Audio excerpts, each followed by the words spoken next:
사라는 127살까지 살았으며 이것이 사라가 누린 수명이었습니다. 사라는 가나안 땅 기럇 아르바 곧 헤브론에서 죽었습니다. 아브라함이 사라를 위해 슬피 울었습니다. 얼마 뒤에 아브라함은 죽은 아내 곁에서 물러나와 햇사람들에게 가서 말했습니다. 나는 이곳에서 나그네요. 외국인에 지나지 않습니다.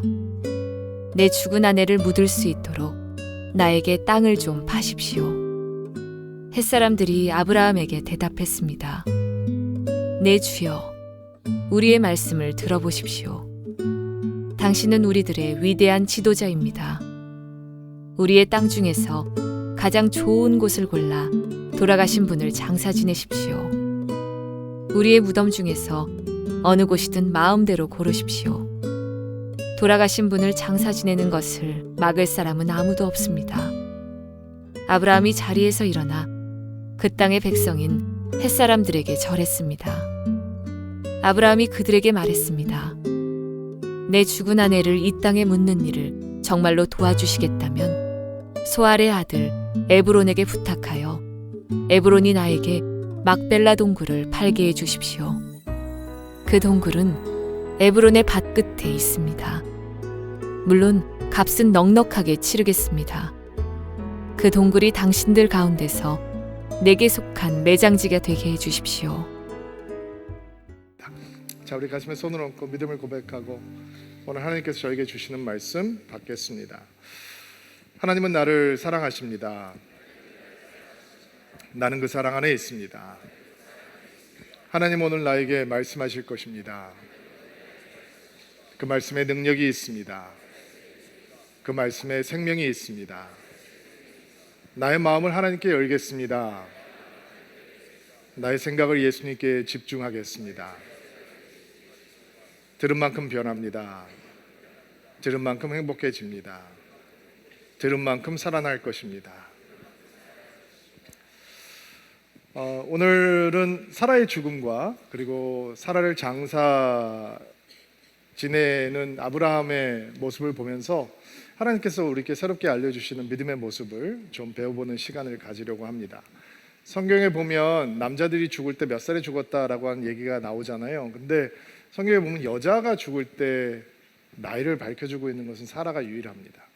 그만큼 사라라고 하는 인물이 우리에게 가지는 비중이 적지 않은 것이고, 모세오경을 기록했던 모세가 사라의 믿음이 우리에게 표본이 된다라고 하는 것을 증거하는 게 되겠죠.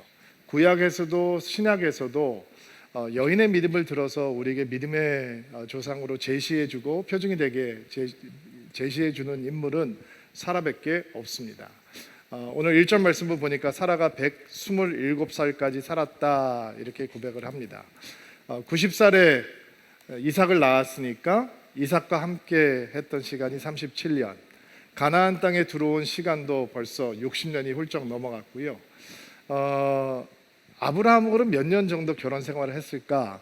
보통 그 당시 고대 사회에서 초경이 시작이 되면 결혼 혼령 정령기니까 뭐 적어도 10대 후반 정도의 결혼을 했다고 하면 한 세기가 넘는 시간을 한 남자와 살았습니다.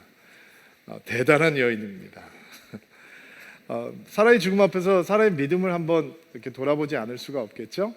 아브라함이 하나님께 부르심을 받았지만 사라도 하나님께 부르심을 받은 겁니다. 아브라함이 갈 바를 알지 못하고 본토 아비집 갈대아 우르를 떠났던 것처럼 사라도 갈 바를 알지 못하고 갈대아 우르 지방을 떠났습니다. 아브라함에게도 그 일은 어려운 일이었지만 아마 여성분들이 성향상 그렇게 갈 바를 알지 못하고 훌쩍 떠나는 것을 조금 더 어려워하잖아요.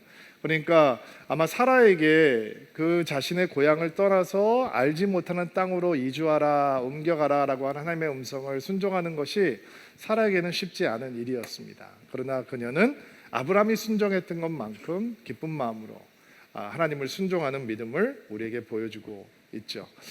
가는 곳마다 얼굴이 이쁜 아내 때문에 마음이 불안했던 아브라함이 거짓말을 시키잖아요. 아내라 그러지 마. 절대로 당신 아내라 그러면 안 돼. 누이라 그래. 이게 한두 번은 괜찮은데 얼마나 지겨웠을까요? 저는 그렇게 용감한 남자가 아닌데도 불구하고 이런 아브라함의 모습을 보면 진짜 비겁하고 황당하다. 저런 남편이 있는 여자가 어떻게 행복할 수 있을까 이런 생각을 합니다. 너무 거짓말을 밥 먹듯이 해서 바로한테 아내를 뺏기기도 하고 아비멜렉에게 아내를 뺏기도 하고 이러면서, 그리고 다시 찾아오고, 이런 과정을 보면서 아내는 그 남편을 향해서 어떤 마음이 있었을까? 상처가 없을 수가 있을까? 라는 생각을 해봅니다. 남편이라면 아내를 보호해 줘야 되는데, 책임져 줘야 되는데, 자기의 안녕을 도모하기 위해서 아내는 어떻게 되건 말건 절대로 너 아내라 그러면 안 돼, 누이라고 해야 돼 라고 하면서 신신당부하면서 새로운 거처로 옮겨가는 남편을 보면서 사라는 도대체 무슨 마음을 가질 수 있었을까? 어쨌든 사라는 남편을 통해서 지금 믿음을 배우고 있는 거잖아요. 그렇죠? 하나님의 음성을 듣고 남편을 통해서 하나님을 배우고 있는데, 그런 남편을 통해서 배우는 하나님을 향해서 마음이 거칠어지지는 않았을까 생각을 해보게 됩니다. 그러나 사라는 거칠어지지 않았습니다. 간혹 우리가 주변에 이런 사람들 보게 되잖아요. 목사님 아들인데, 장로님 아들인데, 권사님 아들인데, 교회 오래 다닌 분들의 자녀인데 신앙과는 상관없이 사는 사람들 가끔씩 보게 되잖아요. 왜 그렇게 그런 사람들이 생겨요? 왜냐하면 이 교회에서 보여주는 아빠의 모습과 집에서 보여주는 아빠의 모습이 너무 다른 거예요. 이중성이 있기 때문에 그 아빠의 하나님을 향해서 거친 마음이 생겨버리는 거죠. 무관심해져 버리는 거예요. 그런데 사라는 그렇게 변하지 않았습니다. 아브라함이 부족한 모습을 보여도 사라의 하나님을 향한 믿음은 자랐습니다. 하나님을 향한 마음도 커져갔습니다. 이게 사라가 누리고 있던 하나님의 크신 은혜입니다. 조급한 마음 때문에 사라가 하나님 앞에서 범죄하고 실수하죠. 하갈이라고 하는 여인을 통해서, 몸종을 통해서 아들을 얻으면 그가 아이를 낳을 수 없었기 때문에 가지고 있던 서러움, 수치, 고통 이런 것들이 벗겨질 줄 알았습니다. 그녀가 믿음이 미성숙하기 때문에 그가 가지고 있던 수치와 부끄러움과 두려움은, 그리고 고통은 약속의 아들이 임해와야 없어지는 건데 그냥 그저 아들만 생기면 없어질 줄 알았습니다. 그래서 하갈이라고 하는 선택을 하게 되는 거죠. 이스마엘이 임해옵니다. 그러나 그녀는 여전히 수치스럽습니다. 여전히 부끄럽습니다. 여전히 고통스럽습니다. 그렇게 그녀는 하나님을 배워가는 거죠. 그리고 하나님의 약속을 기다리는 믿음을 또 한 단계 업그레이드해서 배우는 것입니다. 하나님께서 너 엄마 된다 라고 약속을 해주시는데도 그 약속을 믿지 못해서 웃었습니다. 의심의 웃음이죠. 불신의 웃음입니다. 그런데 하나님께서 그 웃음을 약속의 웃음으로, 축복의 웃음으로, 믿음의 웃음으로 바꿔 놓으셨습니다. 이삭이 임해온 거죠. 그리고 진짜 이삭이 임해오니까 이 모든 부끄러움과 수치와 고통이 벗겨지고 하나님의 기쁨이 임해옵니다. 우리는 아브라함만 하나님을 체험하고 맛보아 알았다라고 생각하면 안 됩니다. 사라도 동일하게 똑같은 강도로 하나님을 맛보아 체험해서 알았습니다. 이거를 제대로 이해하지 못하면 이삭이 젖을 떼는 난 잔치에서 있었던 사건을 오해하게 됩니다. 이삭이 젖을 떼는 잔칫날 이스마엘이 14살이나 어린 이삭을 희롱했다라고 성경은 얘기하죠. 괴롭혔습니다. 못살게 굴었습니다. 형제끼리 그럴 수 있는 거 아니냐, 그런 사건이 아니라고 제가 설명을 이미 드렸잖아요. 적법한 상속자가 아닌, 즉 약속의 아들이 아닌 이스마엘이 약속의 아들인 것처럼 행동하고 있는 것입니다. 언약의 아들인 것처럼, 언약의 후손인 것처럼, 언약의 상속자인 것처럼 행동하고 있는 것입니다. 그리고 사라가 이런 요구를 하죠. 그 아들을 떠나보내라. 이게 하나님을 맛보아 알은, 약속을 믿음으로 받은 사람의 경험이 어떤 것인지 모르면 사라가 뭘 인정하구나, 어떻게 그래도 몸종을 통해서 낳았으면 그 당시에는 아들과 똑같은 건데 17년이나 키운 아들을 떠나보낼 수 있는가, 그런 사건이 아니고요. 지금 이스마엘을 떠나보내는 사건은 약속의 아들, 언약의 후손을 지키고 보호하고 하나님의 약속을 붙들어야 된다라고 하는 믿음의 선포이고 요구인 것입니다. 아브라함의 믿음이 흔들리거든요. 육신의 아들과 언약의 아들 사이에서 막 혼란을 겪고 있어요. 정 때문에. 근데 믿음의 여인 사라가 하나님께서 우리에게 약속하신 아들은 이삭이니 이삭을 보호하고 하나님의 약속을 붙들어야 합니다.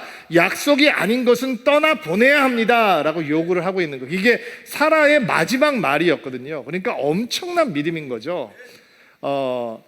이 믿음의 여인을 통해서 하나님께서 흔들리고 있는 아브라함을 다시 언약의 길로 돌려놓으실 수가 있었던 것입니다. 얼마나 아름다운 믿음입니까? 사라의 고향은 가나안 땅이 아니죠. 그러나 사라의 몸이 가나안 땅에 묻힙니다. 그들은 죽어서도 하나님의 나라를 소망하고 하나님의 약속을 붙드는 것을 멈추지 않았습니다. 이게 사라의 죽음 앞에서 만나게 되는 사라의 아름다운 믿음의 모습입니다. 자, 2절 말씀을 보니까 1절, 2절 말씀만 같이 한번 읽어볼게요. 1절과 2절 한 목소리로 시작. 이것이 사라가 누린 수명이었습니다. 사라는 가나안 땅 기럇 아르바 곧 헤브론에서 죽었습니다. 아브라함이 사라를 위해 슬피 울었습니다. 기럇 아르바의 성읍이라고 하는 지명인데 곧 헤브론이라고 설명을 하고 있죠. 하나님을 향해서 아브라함이 제단을 쌓았던 곳이 헤브론이잖아요. 돌고 돌아서 다시 제단을 쌓았던 바로 그곳으로 돌아왔어요. 여러분, 인생을 마감하는 자리가 하나님을 예배하고 하나님을 부르고 하나님을 소망하고 하나님을 기억하고 하나님의 흔적이 남아있고 하나님을 찬양하고 하나님 앞에 기도하고는 자리다. 바로 그 자리에서 생이 마감된다. 이게 얼마나 아름답습니까? 여러분에게 그런 소망이 생기게 되기를 바랍니다. 아브라함이 죽은 아내를 위해서 슬퍼하며 울었어요. 애통해합니다. 어떤 분은 이런 얘기를, 아니 100년도 넘게 같이 살았는데 뭐 그 슬퍼할까? 사랑을 몰라서 그러는 거죠. 믿음의 사람이 슬픔과 고통 앞에서 어떻게 대처해야 되는지 사실은 오늘 믿음의 사람 아브라함을 통해서 우리가 배우게 됩니다. 아내가 죽습니다. 슬픈 일입니다. 고통스러운 일입니다. 어떻게 반응합니까? 그는 애도합니다. 슬퍼합니다. 그리빙이 있다는 거죠. 여러분, 이 슬픔과 고통으로부터 회복이 되기 위해서는 슬퍼하는 과정이 반드시 있어야 합니다. 슬픔을 부인하고 부정하는 것으로는 회복과 치유가 일어나지 않습니다. 슬픔을 당합니다. 그리고 우리는 그것을 슬퍼할 줄 아는 연습이 믿음 안에는 꼭 있어야 되는 것입니다. 왜냐하면 믿음이 있다고 해서 우리가 슬픔 안에서 무감각해질 수 있는 것이 아니기 때문입니다. 제 선배 목사님 한 분이 아이 하나가 어렸을 때 갑작스럽게 병으로 죽게 됐어요. 그래서 장례식을 치르는데 너무 어린아이가 죽었으니까 그 가족이 너무 큰 슬픔에 사로잡혀 있으니까 많은 성도들과 목회자들이 그 가정을 위로하기 위해서 장례 예배에 모였어요. 근데 사모님은 막 진짜 초췌한 모습으로 이렇게 앉아 계시는데 그 선배 목사님이 오시는 목회자들과 성도들과 이런 손님들을 맞이하면서 할렐루야! Praise the Lord! 주님을 찬양합니다! 막 이러면서 너무 씩씩하게 맞이를 하는 거예요. 아마 목사님께서 그렇게 하셨던 이유는 우리에게 천국의 소망이 있으니까 나는 슬프지 않습니다. 나는 괜찮습니다. 라고 하는 걸 이렇게 보여주기 위해서 아마 그렇게 하신 거라고 생각을 해요. 근데 나중에 이 장례식이 다 끝난 다음에 사모님에게는 어떤 마음의 상처가 남았냐면 나는 지금 슬픈데 괜찮지 않은데 아무렇지도 않은 것처럼 행동하는 남편을 보면서 마음이 너무 속상하고 상처가 됐다는 거예요. 왜 아니겠어요? 여러분, 우리가 슬픔 앞에서 눈물을 흘리는 이유는 사랑하는 사람이 우리 곁을 떠날 때 우리가 눈물을 흘리는 이유는 천국을 믿지 않아서가 아니에요. 그냥 이별이 슬프기 때문에 우는 거잖아요. 그리고 그 눈물은 슬픔 때문에 눌리는 눈물은 고통이 있을 때 눈물을 흘리는 눈물은 우리에게 꼭 필요한 치유의 과정 중에 하나예요. 이 아브라함의 눈물이 우리에게 그것을 가르치죠. 100년을 넘게 살았어요. 그런데 그 아내가 그 옆을 떠나요. 그리고 아브라함은 너무 슬픈 거예요. 그리고 그는 슬피 울면서 애도해요. 그런데 그는 믿음의 사람은 어떤 슬픔과 고통 앞에서도 결코 눈물로 끝나지 않는다라고 하는 것도 또한 가르쳐 주어요. 3절 말씀 보세요. 3절 말씀 한번 읽어주시겠어요? 시작. 얼마 뒤에 사람들에게 가서 말했습니다. 얼마 뒤에 슬픔의 시간, 애도의 시간이 끝났다는 얘기죠. 죽은 아내 곁에서 물러나와. 개역개정 성경은 시신 앞에서 일어나 나가서 일어났다라고 하는 표현을 주목하셔야 돼요. 여러분 마음에 심어 놓으셔야 돼요. 자, 믿음의 사람도 똑같이 슬퍼요. 고통의 무게를 느낀단 말이죠. 그러나 믿음의 사람은 슬픔과 고통의 무게에 눌리지 않는 거예요. 그것 때문에 침잠되지 않는 거예요. 슬픔의 눈물을 흘리지만 그 자리에서 일어날 수 있는 것이 믿음의 능력이라는 것이죠. 고통과 슬픔이라고 하는 것은 믿음을 가지고 있는 우리들에게도 힘든 여정이에요. 그러나 우리 그 힘든 여정은 결코 눈물로 끝나지 않는다는 거예요. 팀 켈러 목사님이 고통에 대한 책을 한 권 쓰셨는데 그 서두에 보면 과거에 살았던 사람들과 현대를 살아가고 있는 사람들이 이 고통 앞에서, 슬픔 앞에서 얼마나 다른지 이렇게 비교하면서 설명을 하고 있는데 한번 들어보세요. 여러분이 동의하시는지 한번 들어보시면 좋을 것 같아요. 현대인은 선대에 비해 역경 앞에 더 무기력하며 한결 심한 충격을 받게 되었습니다. 중세 유럽에서는 갓 태어난 아기 5 가운데 1명은 첫 돌을 넘기지 못하고 목숨을 잃었으며 고작 절반 정도만 10살을 넘길 수 있었습니다. 일반적으로 자식 2 가운데 하나는 성인이 되기 전에 땅에 묻는 게 보통이었습니다. 선대의 삶에는 현대인들보다 훨씬 더 많은 아픔과 어려움들이 차곡차곡 쌓여 있습니다. 하지만 그들이 요즘 사람들보다 얼마나 차분하고 씩씩하게 고단함과 괴로움을 받아들였는지 보여주는 일기와 기록, 역사 문서는 너무 많아서 이루 헤아리기가 어렵습니다. 북유럽 고대사를 연구하는 한 학자는 1500년 전에 살았던 인류가 상실과 폭력, 고난과 죽음에 얼마나 당당하게 맞섰는지를 알면 현대인들은 기가 죽을 것이라고 단언하였습니다. 현대인들이 옛날에 살았던 사람들이 얼마나 잔인했는지 알면 깜짝 놀라겠지만 요즘 사람들의 연약하고 세속적이며 소심한 모습을 보면 우리의 선조들 역시 큰 충격을 받을 것이라고 말하는 이들도 있습니다. 무슨 얘기냐면 현대인들이 고통과 역경 앞에서 우리 지난 세대들보다 너무 나약하다는 거예요. 그들도 고통과 슬픔의 무게를 고스란히 느꼈지만 그들은 잘 견딜 수 있었던 무게를 현대인들은 오히려 믿음이 있음에도 불구하고 잘 감당하지 못하고 있다라고 하는 것을 그 나약함을 꼬집고 있는 표현들이죠. 여러분, 진정한 믿음은 슬픔과 고통을 향해서 여기까지라고 하는 한계선을 그을 수 있는 하나님의 선물입니다. 그게 믿음의 선물입니다. 왜냐하면 고통과 슬픔은 영향력 확장을 너무 거침없이 해가거든요. 우리의 생각, 우리의 마음, 우리의 느낌, 우리의 행동, 우리의 관계, 모든 영역에 있어서 슬픔과 고통은 침범하려고 하거든요. 그건 막아낼 수 있어요? 못 막죠. 그래서 사람들이 망가지고 무너지는 거예요. 그러나 믿음은 고통도 여기까지, 슬픔도 여기까지라고 선을 그을 수 있는 하나님의 선물이 우리에게 되어주는 거예요. 여러분 잘 알고 있는 짐 엘리어트라고 하는 선교사님이 계시잖아요. 에콰도르에 선교를 들어갔던 젊은 선교사님이었죠. 29살에 순교를 하셨으니까 젊은이였습니다. 웨튼 대학을 수석으로 졸업한 수재였고 5명의 선교사가 아우카족에 선교하기 위해서 들어갔다가 5명 다 아우카족에게 살해당하고 순교를 당했습니다. 이 사건이 미국에 굉장히 큰 충격을 던졌습니다. 라이프지의 기자가 아내였던 엘리자베스 엘리어트라고 하는 사람과 인터뷰를 하면서 What a waste! 그게 얼마나 낭비입니까? 낭비된 삶입니까? 라고 얘기를 했는데 20대의 젊은이였던 엘리자베스 엘리어트라고 하는 그 아내가 하나님 앞에 드려진 삶은 절대로 낭비가 아닙니다. 내 남편이 꿈꾸었던 삶은 바로 그런 삶이었습니다. 하나님을 기억하는 삶이 되기를 원했던 사람입니다. 그리고 다시 그 5명의 아내들이 아우카족에게 선교하기 위해서 들어가죠. 그들은 슬프지 않았을까요? 그러나 믿음을 가진 사람들은 슬픔은 여기까지, 고통의 무게도 여기까지, 그리고 다시 일어날 수 있는 힘을 갖게 되는 것이죠. 그것이 믿음이 우리에게 가져다 주는 선물입니다. 자, 믿음의 사람들은 슬퍼해야 합니다. 그래야 치유가 일어나니까. 그러나 슬퍼하는 것도 믿음의 모습이지만 그 슬픔을 딛고 일어나는 것도 믿음의 축복의 모습입니다. 그리고 사라의 죽음 앞에서 우리는 아브라함이 그 2가지를 다 보여주는 것을 만나게 되는 것이죠. 그는 눈물 흘리고 슬퍼합니다. 아내를 잃은 슬픔으로부터 치유되기 시작합니다. 그리고 그 슬픔에 잠겨 있지 않고 그는 일어납니다. 이런 은혜가 우리 가운데 있게 되기를 주의 이름으로 축복합니다.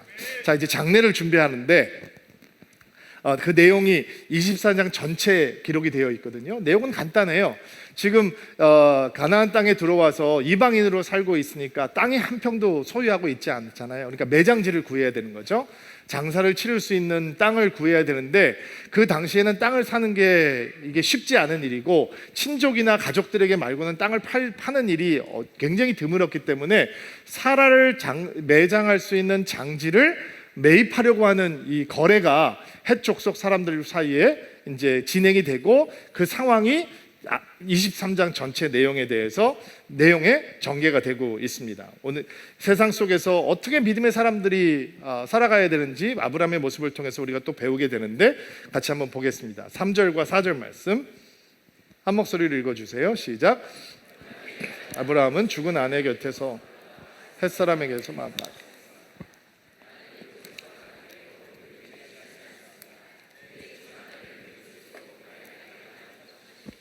자, 아브라함의 고백을 좀 주목해 주세요. 자신은 뭐라고 부르고 있습니까? 나는 나그네요 외국인입니다. 개역개정 성경에는 나그네요 거류하는 자다. 옛날 개역 한경에는 우거하는 자다 이렇게 표현을 했었죠. 지금 아브라함이 가나안 땅에 들어온 지 60년이 넘었습니다. 그러면 이방인이라고 할 수 있을까요? 주인 아닌가요? 그리고 그의 영향력은 막대합니다.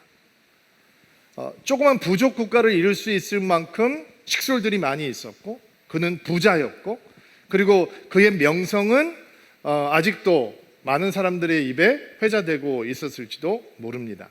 누구도 무시하지 못할 힘과 영향력을 가지고 있는 사람입니다. 그런데 그가 해족속 사람들 앞에 가서 자기 자신을 뭐라고 부르고 있느냐? 나는 나그네요 외국인입니다. 거류하는 자입니다. 이런 표현을 씁니다. 그가 소심해서 이런 표현을 쓰고 있는 걸까요? 그가 힘이 있는데 그가 군대를 가지고 있는 사람인데도 불구하고 그리고 그돌라오멜의 연합군과 전쟁을 해서 지지 않고 그들을 다 멸망시키고 돌아온 이 명장인데도 불구하고 나는 나그네요 외국인입니다 라고 하는 것이 그가 너무 심약하고 소심해서 해족속 사람들에게 어떻게 해코지를 당할까봐 몸을 바짝 낮추고 이렇게 얘기하고 있는 표현일까요? 그렇지 않습니다. 우리는 아브라함이 굉장히 용기 있는 사람이었다는 걸 알고 있습니다. 그럼에도 불구하고 왜 그가 자기 자신을 나그네요 거류하는 자라라고 얘기를 하고 있는가? 신약에 보면 믿음의 사람들을 소개하고 있는 책 가운데 히브리서라고 하는 책이 있는데 거기 11장에 보면 믿음의 사람들이 쭉 등장하거든요. 거기에 왜 아브라함이 이런 고백을 할 수밖에 없었는지에 대해서 명쾌하게 설명을 해주고 있는데 히브리서 11장 8절부터 10절 그리고 13절부터 16절까지 말씀인데 우리 같이 한번 읽어볼게요. 8절 읽겠습니다. 시작. 믿음으로 아브라함은 하나님께서 그에게 약속하신 땅으로 가라는 하나님의 부르심에 순종하였습니다. 그는 가야 할 곳도 모른 채 자기 고향을 떠났습니다. 9절 땅에 가서 살 수 있었습니다. 그는 그곳에서 갈 곳 없는 나그네처럼 살았고 같은 약속을 받은 이삭과 야곱과 함께 장막에서 거하였습니다. 아브라함은 영원한 터가 있는 성을 기다리고 있었습니다. 그것은 바로 하나님께서 계획하고 세우신 성입니다. 영원한 터가 있는 성을 기다리고 있었습니다. 땅에는 영원한 게 아무것도 없습니다. 영원한 것을 기다렸다라고 하는 건 이 땅에 있는 성을 얘기하는 것이 아니라 하나님 나라를 하나님께서 세우신 영원한 성을 기대하고 있는 것이죠. 그가 왜 나그네처럼 살아갈 수 있느냐? 힘이 있는데 왜 나그네처럼 살고 있느냐? 그가 60년 동안 그 땅에 영향력이 있는 인생으로 많은 재산을 가진 사람으로 살고 있는데 왜 자기 자신을 나그네라고 부르고 있느냐? 왜 거류하는 자라고 부르고 있느냐? 그가 한 성을 기다리고 있었다는 거예요. 13절 말씀 보세요. 읽어주세요. 이 사람들은 모두 믿음을 따라 죽었습니다. 그들은 하나님께서 그의 백성에게 약속하신 것을 받지는 못했으나 앞으로 올 것을 멀리서 보고 기뻐하였습니다. 그들은 스스로 자신들이 이 땅에서 나그네일 뿐이라고 고백하였습니다. 이것은 그들이 진짜 고향을 찾고 있다는 것을 나타냅니다. 만약 그들이 떠나온 고향을 생각한다면 다시 되돌아갈 수도 있었을 것입니다. 그러나 그들은 더 나은 고향을 기다리고 있었는데 그것은 바로 하늘에 있는 고향이었습니다. 그래서 하나님께서는 저들의 하나님이라고 불리는 것을 부끄러워하지 않으시고 그들을 위해 한 성을 예비해 주셨습니다. 아브라함이 그 땅에서 비록 그 땅이 믿음으로 하나님께서 나에게 주신 땅이다, 우리 후손들에게 주신 땅이다라고 하는 것을 확실하게 믿었지만 왜 이방인처럼 나그네처럼 거류하는 사람처럼 진짜 살아가고 있느냐? 왜냐하면 그가 진짜 고향에 있는 걸 알았기 때문이라는 거예요. 그에게 본향이 있다라고 하는 것을 그는 확신했기 때문이다라고 이야기합니다. 더 충격적인 표현은 그런 믿음을 가지고 있었던 아브라함의 하나님으로 불리는 것을 하나님께서 부끄러워하지 않으셨다는 거예요. 이 땅에 살아가지만 본향이 있다는 것을 믿고 소망하는 믿음을 가지고 있던 그들의 하나님이라고 하는 것을 하나님께서 자랑스럽게 생각하셨다는 것입니다. 여러분, 믿음의 사람들은 이 땅에서 주인처럼 살아갈 수 있습니다. 아멘이죠. 하나님께서 이 땅을 살아가는 우리들에게 젖과 꿀이 흐르는 땅의 축복을 부어주십니다. 아멘이죠. 그건 약속입니다. 그러나 젖과 꿀이 흐르는 땅의 축복은 다가올 축복의 그림자에 불과합니다. 비교할 수 없습니다. 하나님께서 이 땅에서 보여주실 수 있는 맛배기가 그 정도밖에 안 되는 겁니다. 그러나 다가올 하나님의 나라의 소망을 어떻게 확인할 수 있는가? 이 땅에서 하나님께서 주시는 축복의 맛을 잠깐 봄으로 우리는 그 다가올 축복을 볼 수 있는 것입니다. 아브라함이 이 땅에서 하나님의 나라를 바라보고 본향을 바라보고 그 다가올 나라 때문에 마음이 설레하는 것입니다. 그러니까 이 땅은 잠시 지나가는 것에 불과합니다. 그가 많은 것을 가지고 있고 선한 영향력을 미치고 있지만 그의 시선은 이 땅 가운데 뺏겨지지 않습니다. 하늘을 바라봅니다. 다가올 본향을 바라봅니다. 이 믿음이 여러분 가운데 있게 되기를 주의 이름으로 축복합니다. 여러분, 믿음의 사람들은 아브라함의 고백을 반드시 배워야 합니다. 나그네의 영성, 나는 나그네입니다. 그러므로 나에게는 나그네의 영성이 필요합니다. 나그네의 영성이 뭔지 아세요? 목적지를 잊지 않는 겁니다. 왜? 지나가니까 가야 될 곳이 있는 게 나그네거든요. 거기에 오랫동안 머물러 있다고 해서 그것이 우리의 영원한 종착지가 되는 것이 아니라 우리에게 영원한 종착지가 있다라고 하는 것을 아는 것이 나그네 영성입니다. 그는 약속으로 가나안 땅을 받습니다. 그러나 그의 시선은 가나안 땅에 머물지 않고 영원한 본향을 향해 있습니다. 그게 목적지죠. 우리의 목적지도 바로 거기입니다.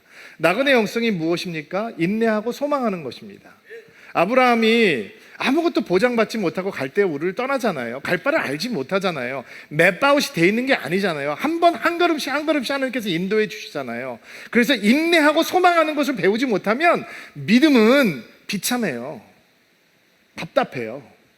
근데 믿음의 길에 인내하고 기다리고 소망하는 것을 배우면 믿음의 길은 역동적이에요. 박진감이 넘친다고요. 안 가본 길을 가는 거니까, 모르는 길을 가는 거니까. 여러분, 연속극을 보고 영화를 보는데 끝이 다 알면 어떻게 돼요? 재미없잖아요. 이 중국에서 영화를 보는데 마블 시리즈 영화 끝을 어떤 사람이 미리 얘기했다가 몰매를 맞았다는 거 아니에요. 왜? 알면은 재미가 없어진단 말이에요. 근데 우리가 나그네의 영성은 뭐라고요? 기다리고 인내하고 소망하는 거라고 그랬죠. 왜? 아직 안 갔으니까. 설레는 마음으로. 그러니까 믿음의 길은 날마다 박진감이 넘치고 역동적이고 기대감이 넘치는 여정이 될 수밖에 없는 것이죠. 여러분, 나그네가 이 땅에 집착이 생기겠어요? 안 생기죠. 이 땅 부러워하겠어요? 절대로 아니죠. 왜? 지나가는 거니까.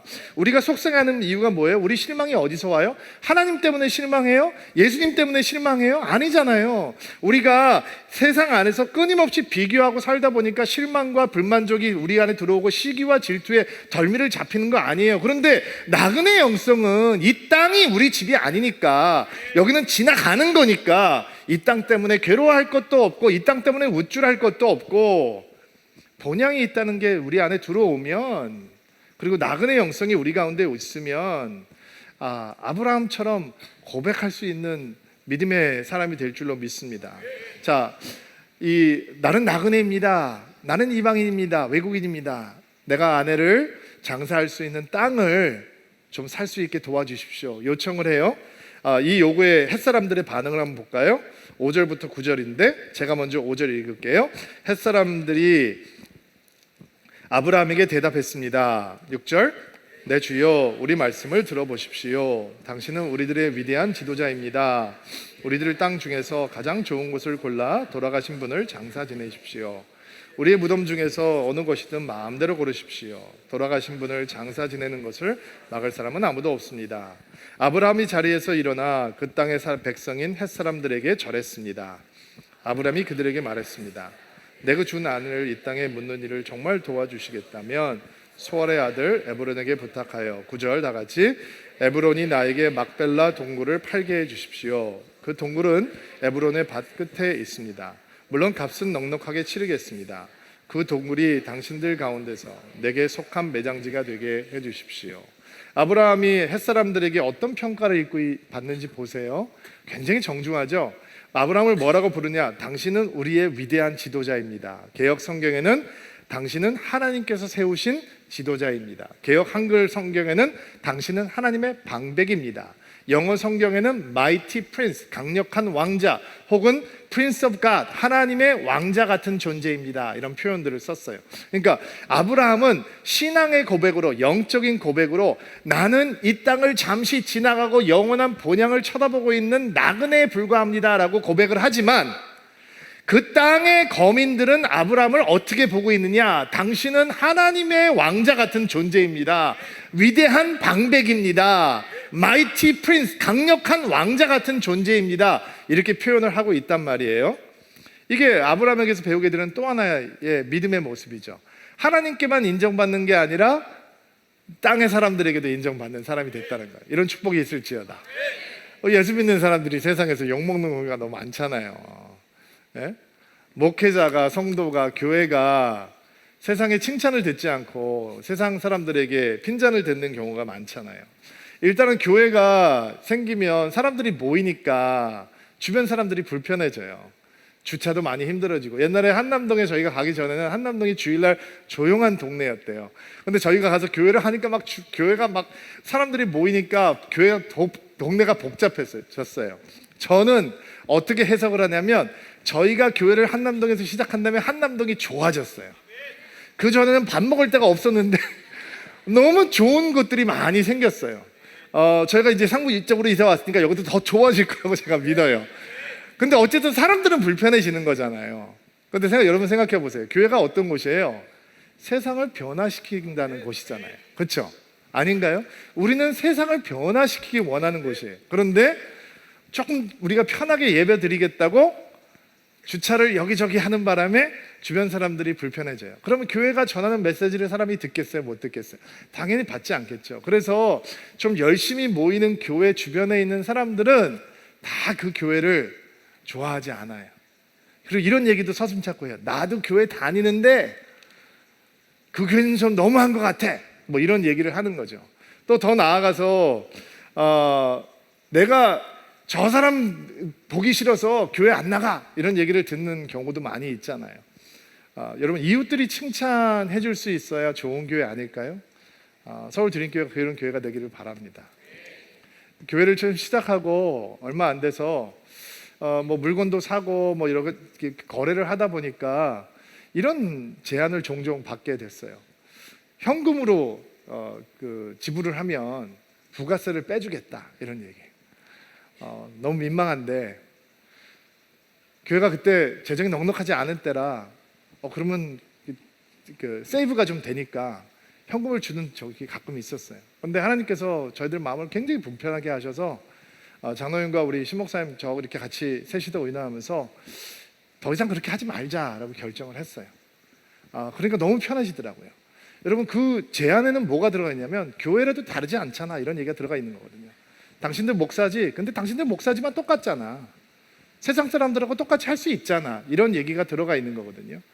그래서 저희는 그냥 세이브 안 하고 줄 거 다 주고 차라리 우리는 선한 메시지가 되자라고 하는 선택을 했던 거예요. 여러분, 아브라함이 주변 사람들에게 칭찬을 들어요? 존경을 받아요? 존중을 받아요? 이게 신앙의 사람들이 세상 속에서 갖추고 있어야 되는 하나님의 모습인 거죠. 아브라함이 사라를 장사할 매장지를 사고 싶은데 그냥 쓰라는 거예요. 어떤 무덤이라도 당신이 써도 괜찮으니까 마음대로 가서 장사를 지내라는 거예요. 근데 그 호의를 아브라함이 거절해요. 거기에도 깊은 의미가 있어요. 여러분, 장례 문화는 신앙관에 포함되어 있어요. 아시죠? 이방 종교 사람들은 이방 장례 문화에 따라서 이방 내세관을 따라 장례를 지내요. 사라를 우리들의 무덤 가운데 장사하셔도 됩니다라고 하는 얘기는 우리의 내세관 안으로, 우리의 종교가 안으로 당신이 들어오십시오 라는 초청과 똑같은 거거든요. 그리고 아브라함은 정중하게 거절하는 거예요. 나는 그런 내세관 안으로 들어가지 않겠다. 나는 내 매장지를 갖겠다라는 이 마음을 가지고 있는 거예요. 또 지금 아브라함이 약속으로 그 땅을 받았지만 땅 한 평도 소유하고 있지 않거든요. 매장지를 사겠다라고 하는 의미는 어떤 의미가 있냐면, 이제 내가 약속으로 받은 이 땅에 믿음의 깃발을 꼽겠다라는 마음도 있는, 믿음의 흔적, 언약의 흔적, 약속의 흔적을 남겨놓겠다라는 강력한 의지가 있는 거예요. 이 막벨라 동굴이라고 하는 곳이 어떤 곳이냐면, 사라가 묻힌 곳이기도 하고 아브라함이 묻히기도 하고 이삭과 리브가가 묻히고 야곱과 레아가 묻힌단 말이에요.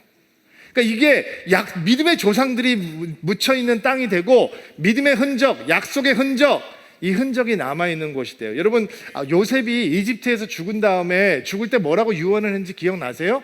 내 뼈를 하나님께서 우리 민족을 이 땅에서 인도에 내실 때 가지고 가서 약속으로 받은 그 땅에 묻어달라고 얘기를 하잖아요. 그 의미가 뭐예요? 나는 그 약속의 땅, 죽어서라도 그 약속, 하나님께서 약속해 주신 땅에 있겠다라고 하는 믿음의 의지가 있는 거잖아요. 똑같은 마음인 거예요. 막벨라는 단순히 매장지가 아니에요. 장지가 아니에요. 막벨라 동굴은 아직 약속의 땅을 차지하지 않은 믿음의 사람 아브라함이 믿음으로 그 땅을 취하겠다라고 하는 영적인 고백이 있는 곳이고, 아직 이방인들이 차지하고 있는 가나안 땅에 믿음의 사람 아브라함이 세우는 믿음의 전진 기지이고, 이곳은 하나님께서 주신 곳이니 이 땅은 이제 우리의 땅입니다 라고 외치는 믿음의 선포이고, 다가올 후손들에게 하나님의 은혜를 보여줄 수 있는 표시판이고, 하나님의 언약이 신실하시고 하나님의 약속은 반드시 이루어질 것이다 라고 고백하고 있는 믿음의 고백이고, 약속이 아직 이루어지지 않았지만 나는 그 하나님께서 약속하신 것 믿습니다. 하나님께서는 반드시 약속을 지키실 것입니다. 나의 마음은 흔들리지 않습니다. 이 땅은 우리의 것입니다 라고 고백하고 있는 이 믿음의 고백이 이 막벨라 동굴인 거예요. 근데 너무 재밌는 사실은 아브라함이 그 땅을 눈여겨보다가 에브론에게 그 땅을 좀 팔게 이 대화가 지금 어디서 진행되고 있냐면 성문 앞에서 진행되고 있거든요. 이 성문이라고 하는 거는 공개적인 재판, 송사가 이루어지는 장소이기도 하고, 그러니까 거기 모여있다라고 하는 것은 무슨 의미냐면 지금 공적인 상거래가 지금 이루어지고 있다라고 생각하시면 돼요. 너무 재미있는 사실은 에브론에게 그 땅을 팔게 좀 해주십시오. 근데 에브론이 그 자리에 나와 있었어요. 그리고 에브론이 이렇게 얘기해요. 그 땅 안 사셔도 됩니다. 그 땅에서 그냥 장사를 지내십시오. 근데 거기에 넘어가면 안 되는 거예요. 나중에 후손이 마음을 바꿔버리면 아브라함은 그냥 공중에 뜨게 되는 거거든요. 그 장지를 소유할 수 없게 되고 거기에 대한 권리를 주장할 수 없게 돼요. 그러니까 아브라함이 아닙니다. 값은 넉넉하게 쳐드리겠습니다. 제발 나에게 파십시오. 이렇게 얘기를 해요. 그랬더니 기다렸다는 듯이 처음에는 뭐 마음대로 쓰다 그러다가 값을 넉넉하게 쳐드리겠습니다 라고 얘기하니까 에브론이 슬쩍 땅값을 얘기하는데 은 400세겔. 근데 그게 당신하고 나하고 그게 무슨 관계가 있겠습니까? 그냥 쓰십시오. 근데 은 400세겔입니다. 이렇게 얘기를 하는 거예요. 그럼 우린 개념이 없잖아. 이게 지금 어느 정도 금액인지. 은 400세겔이라고 하면 당시에 성인 남자가 1년 동안 일해서 벌 수 있는 돈이 은 5세겔에서 10세겔 정도였다는 거예요. 그러니까 5세겔을 버는 사람이면 80년을 일해야 되고 10세겔을 버는 사람이면 40년을 일해야 벌 수 있는 돈이 은 400세겔인 거예요. 또 비교를 해보면 1000년이 지난 다음에 다윗 시대 때 아라우나의 타작마당을 다윗이 사서 거기서 하나님을 향해서 제사를 드리잖아요. 그게 성전 터가 되잖아요. 그때 샀던 땅값이 은 50세겔이었어요. 엄청나게 바가지 씌우고 있는 거예요. 예? 근데 아브라함이 그 땅을 사요. 부자니까 거침없이 그 땅을 매입해요. 그런데 20절 말씀을 보니까 기가 막힌 말씀이 하나 등장을 하는데 20절 말씀 한번 읽어보시겠어요? 시작.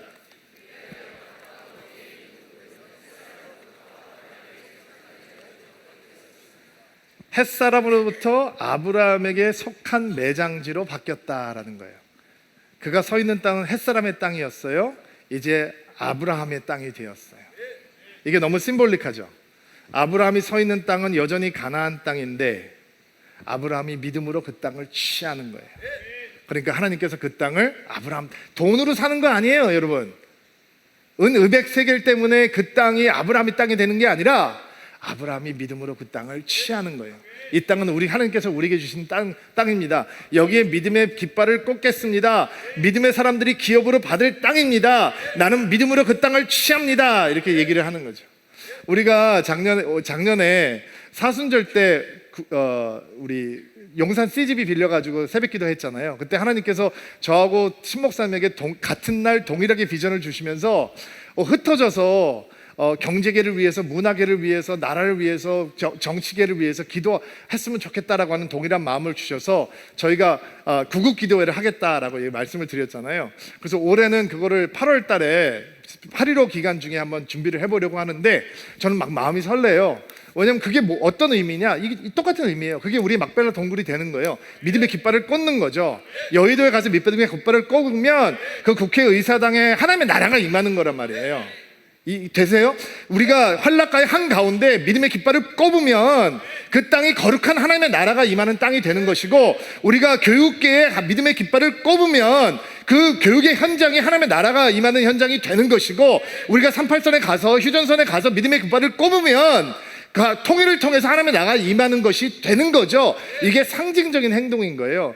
이 말씀을 지난번에 우리 새벽 기도할 때 오셨던 김지철 목사님한테, 소망교회 은퇴 목사님이신 김지철 목사님한테, 목사님 저희가 새벽 기도를 연중에 이렇게 해보려고 해요 얘기를 하니까, 말씀을 드리니까 목사님의 질문이 저를 깨웠어요. 목사님께서 그게 가능해?